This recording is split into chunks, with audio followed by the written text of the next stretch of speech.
नमो मायभूमी जिथे जन्मलो मी, नमो आर्यभूमी जिथे वाढलो मी, नमो कर्मभूमी जी याजसाठी, पडो देह माझा नमामी नमामी.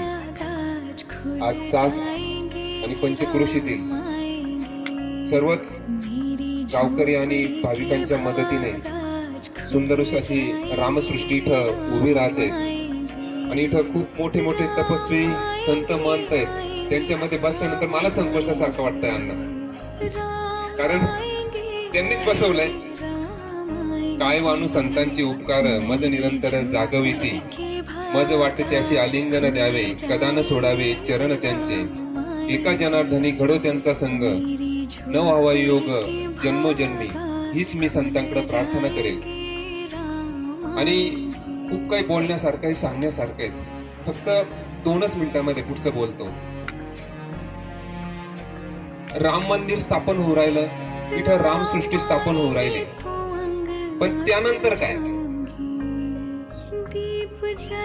1528 मध्ये आम्ही बहुसंख्याक होतोच ना.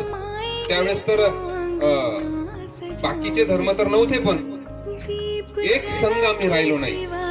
प्रभू रामचंद्रांना आम्ही विसरलो, मग शबरीचे बोर विसरलो, केवटाने प्रभू रामचंद्रांना ज्या नदीतून पार केलं ती नाव आम्ही विसरलो. जो आदिवासी नायक होता गुह त्याला आम्ही विसरलो, वानर सेनेला आम्ही विसरलो, आणि मग जातीपातीमध्ये आम्ही सर्व मानवजात विस्कळीत करून टाकले. आणि सर्वात महत्वाचं भगवान कृष्णांनी जे सांगितलं, शस्त्र धारण करणाऱ्यामध्ये राम मी येतो, राम आम्ही विसरलो. राम आम्ही असा मांडला का फक्त एका गालात मारली का दुसरा गाल पुढे करा, असा राम नाहीये. म्हणून आपल्या सर्वांना राम तर आदर्श मानायचा आहे. मी काल अण्णा प्रश्न उत्तर करीत असताना इतक्या समस्या येत आहेत, अनाथ आश्रम वाढत चाललेले, वृद्धाश्रम वाढत चाललेले, का आम्ही राम विसरलो. राम अयोध्येत स्थापन होऊ राहिला, राम इथं चासमणीमध्ये स्थापन होऊ राहिले, परंतु राम हे प्रत्येकाच्या घरामध्ये, घरातल्या प्रत्येकाच्या मनामध्ये स्थापन होणं गरजेचं आहे. तेव्हा खऱ्या अर्थाने रामराज्य सुरू होणार आहे. ही रामराज्याची पायाभरणी आहे. रामराज्य अजून आलेलं नाहीये, रामराज्य अजून आलेलं नाहीये.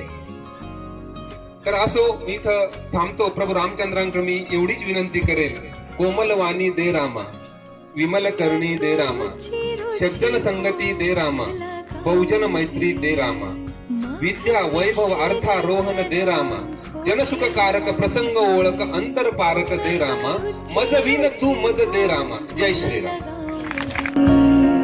माखन मिश्री मैं राम को खिलाऊंगी, प्यारी प्यारी राधे प्यारे श्याम संग